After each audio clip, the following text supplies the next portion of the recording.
जय हिंद दोस्तों, मैं हूं आपका दोस्त के बी और आज से आरआरबी एनटीपीसी के जो एग्ज़ाम हैं उनकी शुरुआत हो चुकी है।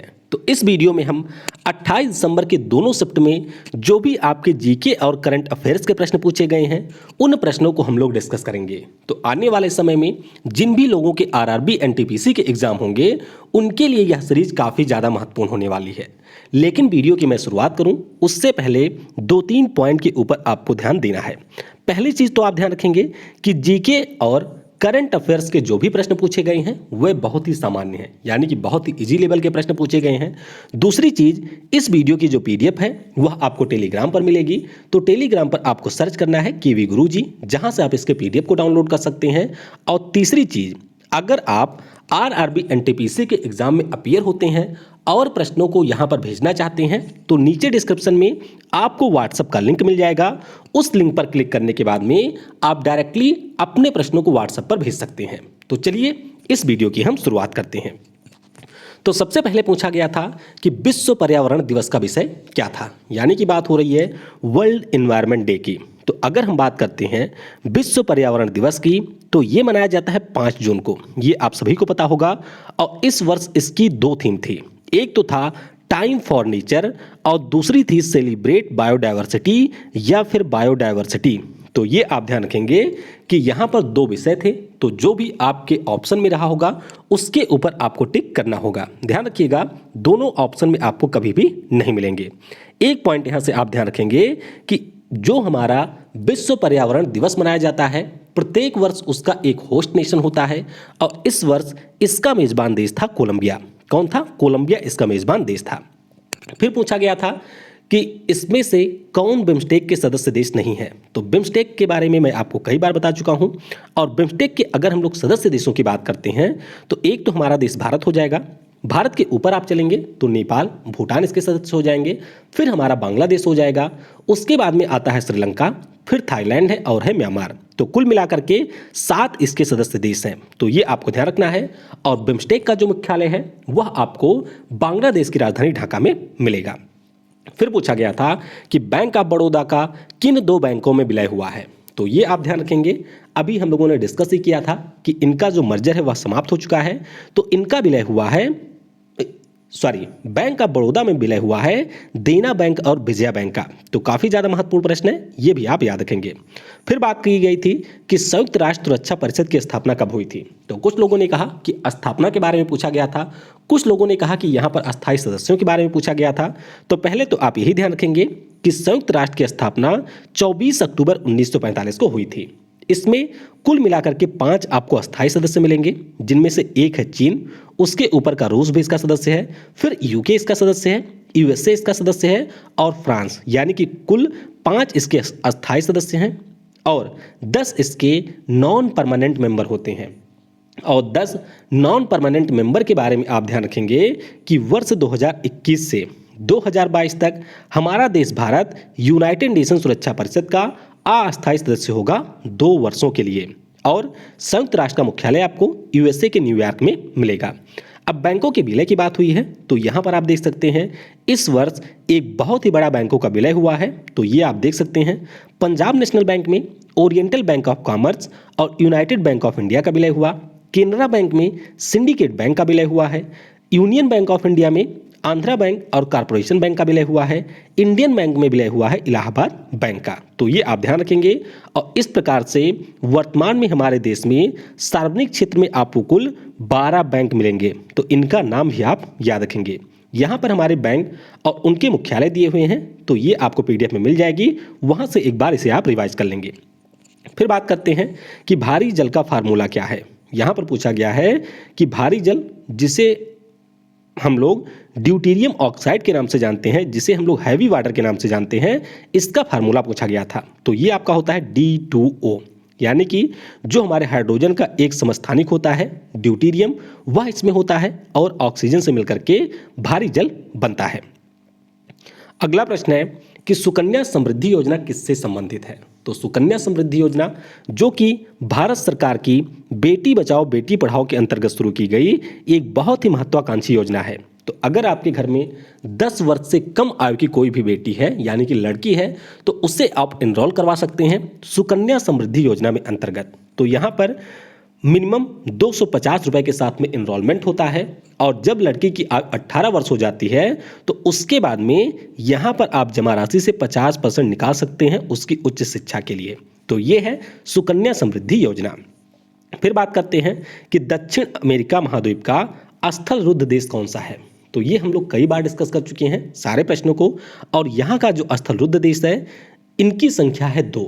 स्थल रुद्ध देश यानी कि लैंड लॉक कंट्री मुख्य रूप से हमारे वह देश होते हैं जो कि चारों तरफ से स्थल से घिरे होते हैं, यानी कि वे डायरेक्टली सी में एक्सेस नहीं करते हैं। तो एक है बोलीविया और एक है पराग्वे, तो दोनों के नाम आप याद रखेंगे। पानीपत का जो दूसरा युद्ध है यह किनके बीच में हुआ था, तो 1556 में यह युद्ध हुआ था। किनके बीच में, हेमू और थे बैरम खां, आदिल शाह के जो हमारे सेनापति थे हेमू, और उस समय अकबर के जो संरक्षक थे जिनका नाम था बैरम खां। तो इनके बीच में 5 नवंबर 1556 को हुआ था पानीपत का दूसरा युद्ध। तो पहला युद्ध ये भी आप ध्यान रखेंगे जो कि हुआ था 1526 में, और ये हुआ था इब्राहिम लोधी और बाबर के बीच में। तो इसी के साथ में यानी कि इसी युद्ध के बाद में हमारे देश में मुगल साम्राज्य की नींव पड़ी थी। फिर एक पूछा गया था कि पट्टचित्र कला शैली किस राज्य की है। तो ये जो कला शैली है ये उड़ीसा राज्य की है। किसकी, उड़ीसा राज्य की है पट्टचित्र कला शैली। आगे बात करते हैं सबरीमाला मंदिर की। तो ये हम लोग कई बार डिस्कस ही कर चुके हैं कि ये आपको मिलेगा केरल में, और यहीं पर हमारा भगवान अयप्पा का भी मंदिर है जहाँ पर प्रत्येक वर्ष मकर बिलुक्कू त्यौहार का भी आयोजन कराया जाता है। भारत के सबसे युवा राष्ट्रपति कौन थे, तो भारत के सबसे युवा राष्ट्रपति थे नीलम संजीवन रेड्डी साहब। कौन, नीलम संजीवन रेड्डी साहब 64 वर्ष की आयु में ये राष्ट्रपति बने थे 1977 में, और ये भारत के 6वें नंबर के राष्ट्रपति थे। अगर आपसे ये पूछ लिया जाए कि भारत के सबसे कम उम्र के प्रधानमंत्री कौन थे, तो वे थे हमारे राजीव गांधी जी, जो कि मात्र 40 वर्ष की आयु में भारत के राष्ट्रपति बने थे। अगला प्रश्न कि DRDO के द्वारा विकसित रॉकेट लॉन्चर का नाम क्या है, तो ये आप सभी को पता होगा, पिनाका इसका नाम है। क्या नाम है, पिनाका इसका नाम है। फिर पूछा गया था कि 7 सिस्टर्स जो हमारे राज्य हैं उनमें से इनमें कौन एक शामिल नहीं है। तो मैं आपको बता देता हूं कि 7 सिस्टर में शामिल कौन है। तो मान लीजिए ये हमारा हो गया पूरा नॉर्थ ईस्ट का रीजन। यहाँ पर आपको मिलेगा असम, असम के नीचे आपको मिलेगा मेघालय, फिर यहाँ पर है त्रिपुरा, उसके बाद में मिजोरम, मिजोरम के ऊपर है मणिपुर, यहाँ पर है नागालैंड और ऊपर है अरुणाचल प्रदेश। तो कुल मिलाकर के 7 राज्य हैं जो कि 7 सिस्टर में शामिल हैं। अब जो इसमें नहीं रहा होगा वह सही उत्तर होगा। फिर पूछा गया था कि उबंटू क्या है, तो यह कंप्यूटर का एक प्रश्न है। क्लाउड कंप्यूटिंग के लिए यह एक ऑपरेटिंग सिस्टम है। किसके लिए, क्लाउड कंप्यूटिंग के लिए ऑपरेटिंग सिस्टम होता है उबंटू। तो कंप्यूटर से भी कुछ प्रश्न यहाँ पर पूछे गए थे। अगला प्रश्न था जो कि बहुत ही आसान सा प्रश्न था कि URL का पूरा नाम क्या है। तो इसका पूरा नाम है यूनिफॉर्म रिसोर्स लोकेटर। क्या, यूनिफॉर्म रिसोर्स लोकेटर। जैसे kvguruji.in, तो यह एक प्रकार का URL है। फिर पूछा गया था कि इनमें से कौन सा स्थल दिल्ली में स्थित नहीं है। तो जो इसमें दिल्ली में स्थित नहीं था वह स्थल है बुलंद दरवाजा। तो ये आपको उत्तर प्रदेश में मिल जाएगा। तो आसान सा प्रश्न था, ऑप्शन देकर के आसानी से आप एलिमिनेट कर सकते थे। फिर पूछा गया था कि राजतरंगिणी पुस्तक के लेखक कौन है। तो अगर हम लोग राजतरंगिणी पुस्तक की बात करते हैं तो ये हमारे उस समय के राजाओं के ऊपर आधारित है, यानी कि जो उस समय के राजा थे उनके जीवन पर आधारित थी। संस्कृत भाषा में ये पुस्तक लिखी गई है और इस पुस्तक को लिखा था किसने, इनका नाम है कल्हड़। क्या नाम है, कल्हड़ इनका नाम है। अगला प्रश्न कि कुडमकुलम नाभिकीय संयंत्र किस राज्य में स्थित है। तो काफी ज्यादा आसान प्रश्न था, ये आपको मिलेगा तमिलनाडु राज्य में। कहां पर, तमिलनाडु में है कुडमकुलम नाभिकीय संयंत्र। फिर पूछा गया था कि गोबी मरुस्थल कहाँ है, तो ये आपको मिलेगा मंगोलिया और चीन में। तो ऑप्शन में आपको दोनों कभी नहीं मिलेंगे, या तो आपको चीन मिलेगा या मंगोलिया मिलेगा। तो जो आपका ऑप्शन रहा होगा उसी के अनुसार इसका सही उत्तर बनेगा। अगला प्रश्न था कि खेलो इंडिया यूथ गेम्स 2020 का जो आयोजन है वह कहाँ पर किया गया। तो 2020 वाला इसका तीसरा संस्करण था। इसका आयोजन किया गया असम के गुवाहाटी में। कहाँ पर, असम के गुवाहाटी में इसका आयोजन किया गया था। और आप ध्यान रखेंगे कि जो चौथे खेलो इंडिया गेम्स हैं इनका आयोजन पंचकुला में किया जाएगा। कहाँ पर, पंचकुला में किया जाएगा इसका आयोजन। तो चलिए नीचे कमेंट में बता दीजिएगा कि पंचकुला किस राज्य में है। आसान सा प्रश्न है, नीचे कमेंट में आपको बताना है। भारत की संसद ने पर्यावरण रक्षा अधिनियम कब पारित किया था? तो यह अधिनियम पारित हुआ था 9 जनवरी 1986 को। कब? 9 जनवरी 1986 को यह पारित हुआ था। अगला प्रश्न कि ध्वनि का संचरण इसमें से किसमें नहीं होता है? तो आपको ध्यान रखना है कि जो हमारा वैक्यूम होता है, जिसे हम लोग निर्वात कहते हैं, उसमें कभी भी साउंड का संचरण नहीं होता है, यानी कि साउंड उसमें नहीं चलता है। तो ये आप सभी को पता होगा। अगर आपसे पूछ लिया जाता है कि सबसे ज़्यादा चाल किसमें होती है, तो सबसे ज़्यादा जो हमारी साउंड होती है उसकी स्पीड आपको सॉलिड में मिलेगी। किसमें? सॉलिड में मिलेगी। फिर पूछा गया था कि पदार्थ की जो मात्रा होती है उसका एसआई यूनिट क्या है? तो फिजिक्स से हमारा ये प्रश्न था और ये आपका होगा सही उत्तर मोल। क्या? मोल पदार्थ की मात्रा का एसआई यूनिट होता है। अगला प्रश्न कि सबसे लंबी समुद्री तटरेखा वाला राज्य कौन सा है? तो ये तो हम लोग कई बार वैसे भी डिस्कस कर चुके हैं कि गुजरात हमारा एक राज्य है जिसकी सबसे ज़्यादा सीमा समुद्र के साथ लगती है। रीजन क्या है? क्योंकि ऐसे आप पाएंगे रीजन इसका इस प्रकार से कुछ है, तो आप देखेंगे यहाँ से ये शुरू होता है पाकिस्तान के साथ में और ये पूरा रीजन अंदर जाएंगे फिर बाहर आएंगे। तो इस प्रकार से इसका जो समुद्री तट है वह काफ़ी ज़्यादा लंबा है। तो सबसे ज़्यादा तट रेखा वाला राज्य है गुजरात और सबसे कम किसके पास में है? तो सबसे कम है गोवा के पास में। फिर पूछा गया था कि अर्थशास्त्र के क्षेत्र में नोबेल पुरस्कार के विजेता कौन रहे? तो इसके विजेता हैं पाल और मिलग्रॉम और एक हमारे हैं रॉबर्ट विल्सन। दोनों हैं अमेरिका के और नीलामी थ्योरी जो होती है उसके बारे में एक इन्होंने नया आइडिया प्रस्तुत किया और उसी के लिए इस वर्ष इन्हें नोबेल पुरस्कार से सम्मानित किया गया। तो ध्यान रखिएगा, पाल आर मिलग्रोम और रॉबर्ट विल्सन को 2020 में नोबेल पुरस्कार मिला है। अगला प्रश्न था कि कंप्यूटर का मस्तिष्क किसे कहते हैं? तो काफ़ी ज़्यादा आसान प्रश्न था। कंप्यूटर का मस्तिष्क कहा जाता है यहाँ पर CPU को, यानी कि जो सेंट्रल प्रोसेसिंग यूनिट होती है उससे कंप्यूटर का दिमाग कहा जाता है। अगला प्रश्न था कि भारत में कुल महारत्न कंपनियाँ कितनी हैं? तो यहाँ पर आप ध्यान रखेंगे कि पिछले साल तक हमारे यहाँ पर 8 थीं, जिनकी संख्या बढ़ा करके 10 कर दी गई है, तो इनकी कुल संख्या है 10। तो चलिए नीचे कमेंट में आप ये बता दीजिएगा जरा कि 2 नई महारत्न कंपनियां कौन बनी है, ये आपको नीचे कमेंट में बताना है। अगला प्रश्न, फिक्की का पूरा नाम क्या है? तो यहाँ पर बात हो रही है federation of Indian chambers and commerce industry. क्या है? Federation of Indian chambers of commerce and industry, ये इसका पूरा नाम है।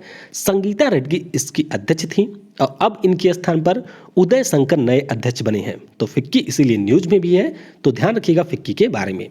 विटामिन डी की कमी से कौन सा रोग होता है? तो काफ़ी ज़्यादा आसान प्रश्न था। रिकेट्स नाम का जो रोग है वह विटामिन डी की कमी से होता है।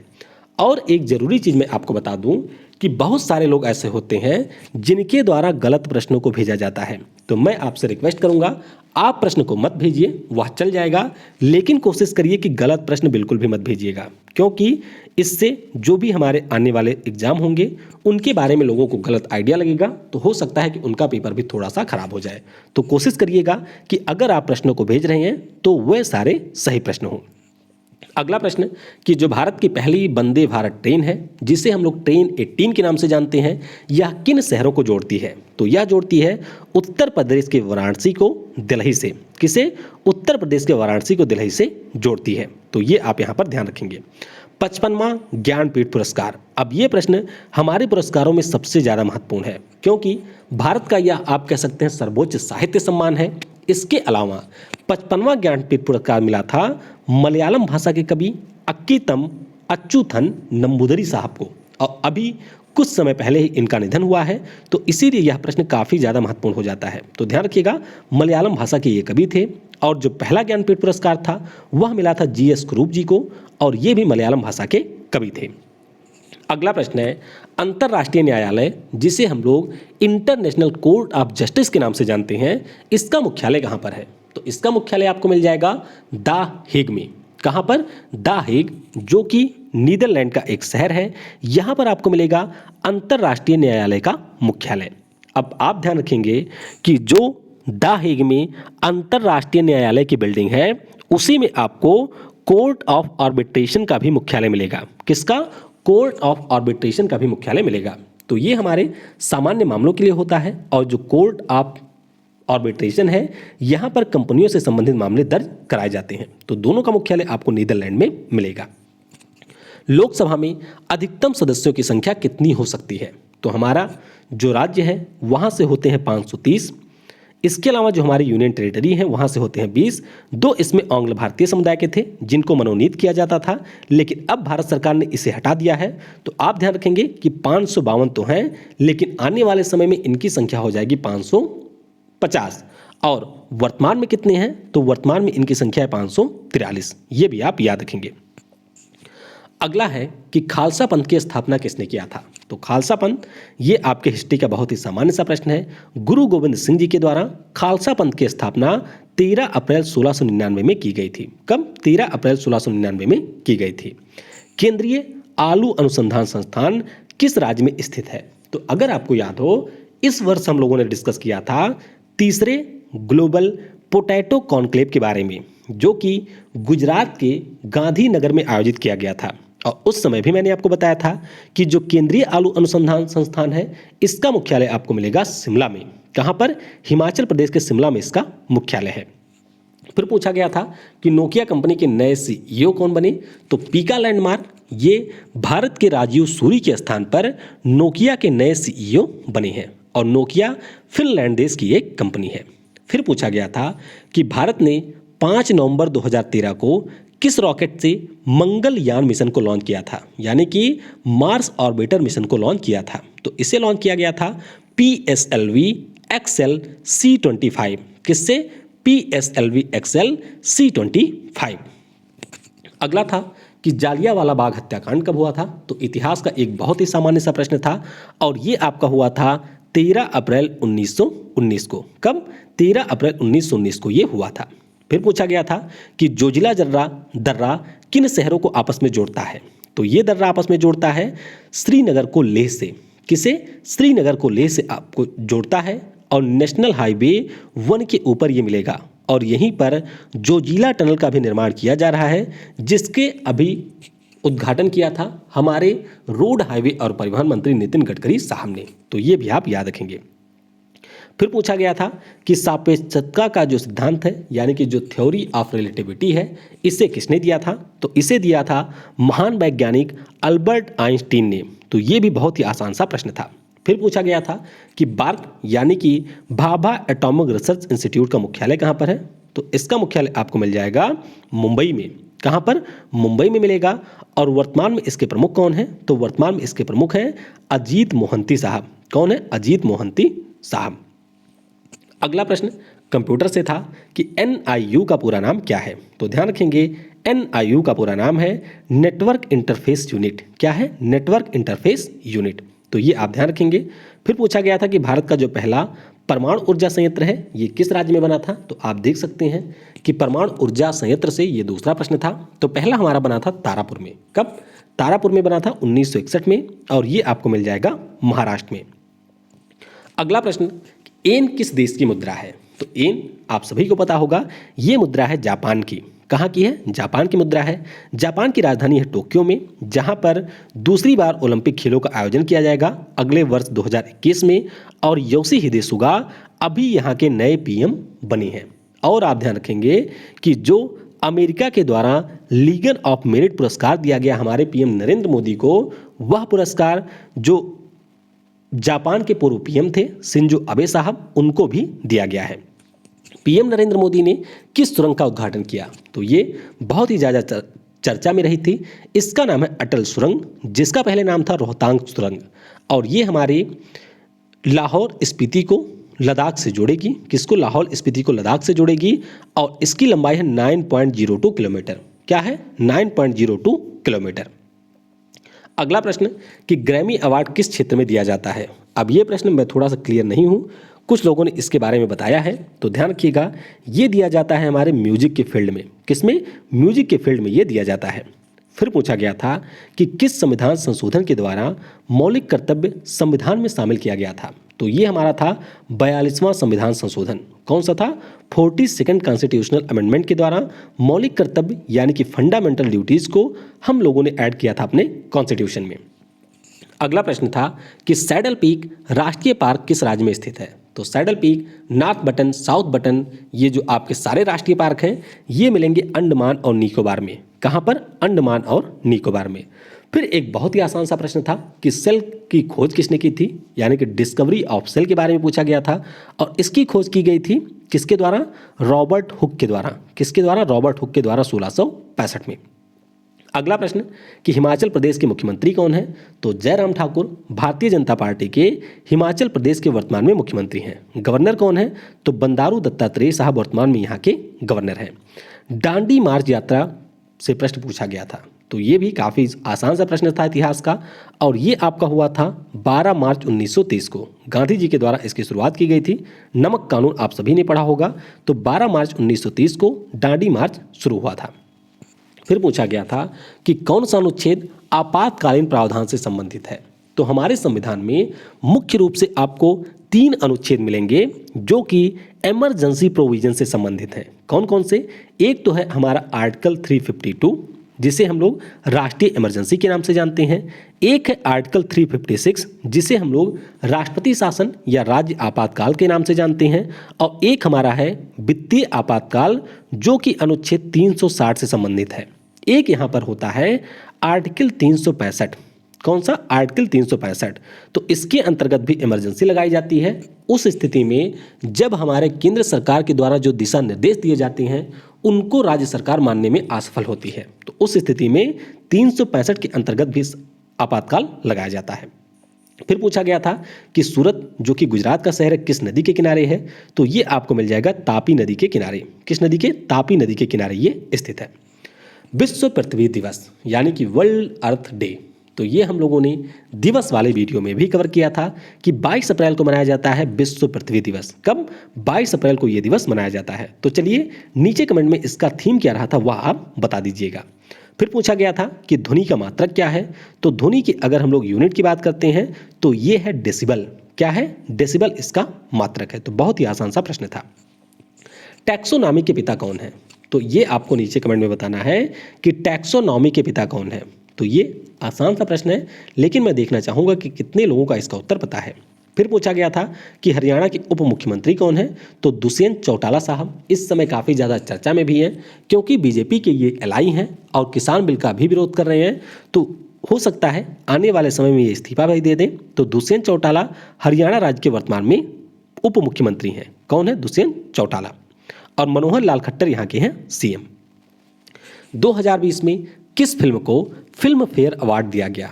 तो जो हमारा फिल्म फेयर अवार्ड है ये मिला था गली बॉय मूवी को। किस मूवी को? गली बॉय मूवी को फिल्म फेयर अवार्ड मिला था।